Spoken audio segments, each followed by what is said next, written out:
الحمدللہ والصلاۃ والسلام علی رسول اللہ۔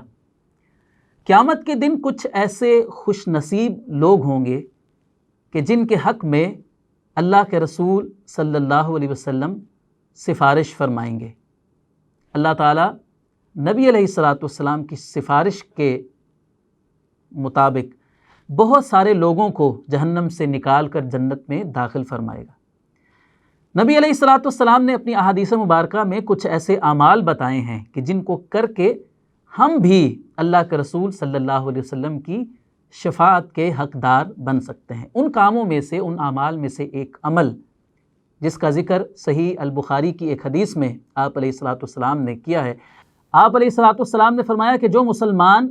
اذان سننے کے بعد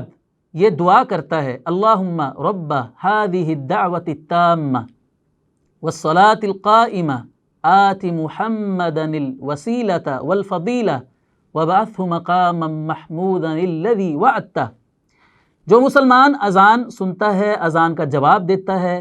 اور آپ علیہ الصلاۃ والسلام پر درود بھیجتا ہے جیسا کہ دوسری روایت میں ہے، اور اس کے بعد یہ دعا کرتا ہے اللہ کے رسول صلی اللہ علیہ وسلم کے لیے، اللہ تعالیٰ سے وسیلے کا جو کہ جنت میں ایک مقام ہے اس کا سوال کرتا ہے، آپ علیہ الصلاۃ والسلام کے لیے مقام محمود کا اللہ تعالیٰ سے سوال کرتا ہے،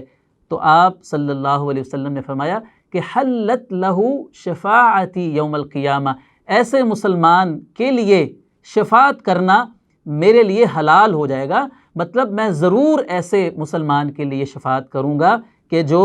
اذان کا جواب دیتا ہے، اذان کے بعد مجھ پر درود بھیجتا ہے اور اذان کے بعد والی یہ دعا پڑھتا ہے۔ تو اگر ہمیں واقعی اللہ کے رسول صلی اللہ علیہ وسلم کی شفاعت کا حقدار بننا ہے قیامت کے دن،